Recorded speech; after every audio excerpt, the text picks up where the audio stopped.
নিৰ্বাচন পাৰ হ'ল চৌদিশে কিবা এটা চেপা উত্তেজনা হিংসা কালি দেখিলো আজি দুদিনমানৰ আগত দেখিলো যে প্ৰতিদিন কাগজ শিৱসাগৰত জ্বলাই দিয়া হ'ল লখিমপুৰত প্ৰতিদিনৰ কাৰ্যালয় লণ্ডভণ্ড কৰা হৈছে লুৰিণজ্যোতি গগৈ ডাঙৰীয়াৰ ঘৰত পুলিচে গৈ গোটেই ৰুমে ৰুমে সোমাই একেবাৰে লুৰিণজ্যোতি গগৈ ডাঙৰীয়াৰ ঘৰত পুলিচ সোমাই গৈছে বিমল বৰাৰ কালি যি একদম উচ্চ বাস্য শুনিলো এছপি ডিসি মানে যি উচ্চ বাস্যৰ কথা কোৱা শুনিলো কি হৈছে একচুৱেলি বিমল বৰা ডাঙৰীয়া কোন হয় ন মিনিষ্টাৰ কাৰ প্ৰতিনিধি ৰাইজৰ প্ৰতিনিধি ইমান যে একদম উচ্চ বাস্যৰে কথাবিলাক যে কৈ পেলাই যে তেওঁলোকে ক'ব বিচাৰিছে এইবিলাক মানে একচুৱেলি মানুহৰ ক্ষমতাই মূৰত ধৰাৰ এটা মানে প্ৰক্ৰিয়া বুলি ভাবিছো আজি আকৌ ৰাতিপুৱা পুৱা উঠিয়ে খবৰ কাগজত দেখিলো প্ৰতিদিন গোষ্ঠীৰ নিতুমণি শইকীয়া ডাঙৰীয়া মুখ্য সম্পাদক তেখেতক হাউচিঙৰ ঘৰ খালি কৰিবলৈ দিয়া হৈছে চৰকাৰখনে ইমান জিদত চৰকাৰৰ প্ৰতিনিধিসকলে ইমান জিদ কিয় কৰিছে মানুহে মানুহৰ তেওঁলোকে জিদটো পুৰাইছে তেওঁলোকে কালি মুখ্যমন্ত্ৰীয়ে কৈছে মই চাই লম প্ৰতিদিনক চাই লম DY 365ক চাই লম আপুনিতো বহুত মানুহক চাই লৈছে বহুত মানুহক এনকাউণ্টাৰ কৰি চাই লৈছে বহুত মানুহক উচ্ছেদ কৰি চাই লৈছে বহুত মানুহৰ ওপৰত প্ৰতিশোধ লৈছে কুংকি চৌধুৰীৰ ছ'চিয়েল মিডিয়াৰ ল'ৰাবিলাকক থানাত নি পেলাই গোটেই ৰাতি আপোনালোকে তাত থৈ পেলাই তেনেকৈ চাইছে মানে চৰকাৰৰ জনপ্ৰতিনিধিসকলে জিদ পুৰাবৰ কাৰণে সকলোকে চাই ল'বৰ কাৰণে আপোনাক ক্ষমতা দিছে নে সকলোৰে জনকল্যাণমুখী কাম কৰিবৰ কাৰণে দিছে কালিতো মই বিমল বৰা ডাঙৰীয়াৰ যিবিলাক কথা কোৱা দেখিলো এওঁলোকে মানে নিজকে অসমৰ মালিক বুলি ভাবিছে কি ভাবিছে মই নিজে বুজি পোৱা নাই মই সকলোৰে এটা বিনম্ৰ অনুৰোধ জনপ্ৰতিনিধিৰ কাম চাই লোৱা নহয় জনপ্ৰতিনিধিৰ কাম যে আপোনালোকে যদি ইমান ভাল কামেই কৰিছে ইমান আপোনালোকে উচ্চ বাস্যক কিয় কৰিবলগীয়া হৈছে ৰিপৰ্ট কাৰ্ড দেখুৱালেতো আপোনালোকে ইলেকশ্যনত একেবাৰে 126টাই পাব লাগে যদি ইমান ভাল কাম কৰিছে দাবী ধমকি ৰেগিং বিহাৰী ইউপি বিহাৰৰ পৰা মানুহ আনি ভোট দিবলৈ ধৰা ৰাজস্থানৰ পৰা হাতে লুটে মানুহে ধৰিছে ৰেগিং চলি থাকোঁতে আমি যেতিয়া নিৰ্বাচন দিছো মই দুখ প্ৰকাশ কৰিছো আমাৰ অসমখন কোনে আপোনাৰ নষ্ট কৰিলে অসমীয়াসকলে নহয়নে প্ৰিজাইডিং অফিচাৰৰ সন্মুখত কোনোবাই ইয়াত ভোট দিয়ক বিজেপিক ভোট দিয়ক বুলি দেখাই আছে প্ৰিজাইডিং অফিচাৰসকল নিষ্প্ৰভ BLO সকলক বোলে আগদিনাখন ৰাতিয়ে কাক ভোট দিব কি কৰিব তেনেকুৱা অধিকাংশ BLO এংগেজ কৰা হৈছে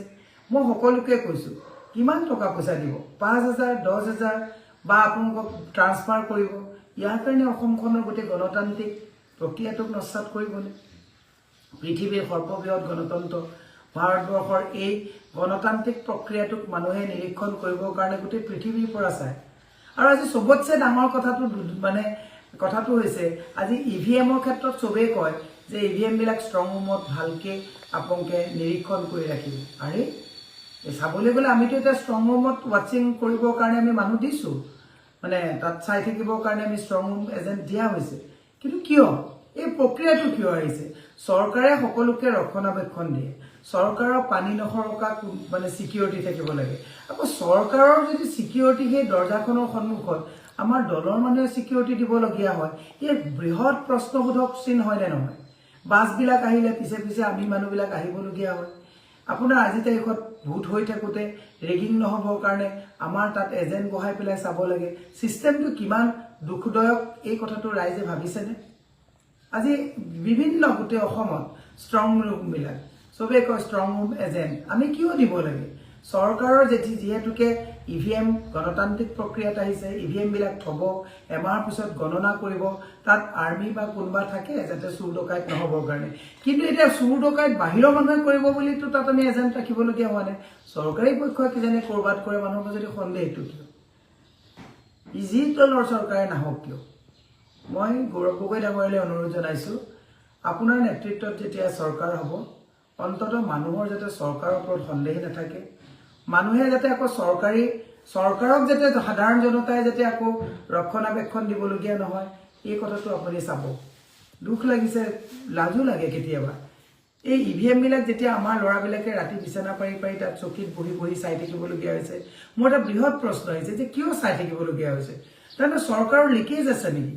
চৰকাৰে টেম্পাৰিং কৰে নেকি চৰকাৰে তেতিয়ালে চৰকাৰে সিস্টেমটো কিয় ৰাখিছে চৰকাৰ বায়াসলেস হ'ব লাগে চৰকাৰ পুৰা ষ্ট্ৰিক্ট হ'ব লাগে চৰকাৰৰ যিসকল প্ৰতিনিধি বিউৰোক্ৰেটছ আছে কম্প্ৰমাইজ হ'ব নালাগে বাকি সকলোকে মই এটাই অনুৰোধ জনাইছোঁ আমি এই যে ঘটনাবিলাক বৰ্তমান ঘটি আছে চাই ল'ম আমুক কৰিম তামুক কৰিম কালি DCSPক যিটো ধমকি দিছে ইমান মেধা বিউৰোক্ৰেটছসকল মেৰুদণ্ড চিধা কৰি কাম কৰক কাইলৈ যদি আমাৰো চৰকাৰ আহে ধমকি কোনেও নিদিয়ে আৰু ধমকি ধমকিলে ভয় নকৰিব কাৰণ আপোনালোকে মেধাৰ ভিত্তিত চাকৰি পাইছে যিকোনো এজন মানুহে মন্ত্ৰী হওক বা যোনেই হওক আপোনালোকে কেনেকৈ দাবী ধমকি দিয়ে এটা সময়ত মুখ্যমন্ত্ৰীয়ে কৈছিলে এই মহাৰাজাৰ আহিছে নেকি ঐ ডিচি আপোনালোকৰ নিজৰ অলপ হ'লেও আত্মসন্মান যদি আপোনালোকে বৰ্তাই ৰাখিব বিচাৰে আপোনালোকে এনেকৈ দাবী ধমকি দিলে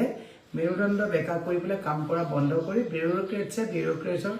যিটো আপোনালোকৰ দায়িত্ব নৈতিকাৰক পালন কৰক ৰাজনীতিবিদে এনেকৈ দাবী ধমকি দি আপোনালোকক পৰিচালনা কৰা পৰিৱেশ কিয় আহিছে তাক পুনৰ ঘূৰাই আনক আৰু সংবাদ গোষ্ঠীৰ ওপৰত মানে আপোনালোকৰ সত্য কথাখিনি আপোনালোকৰ জনকল্যাণ বিমুখী কথা লিখিলেও অফিচ ভাঙি দিয়া ঘৰ খালী কৰিবলৈ দিয়া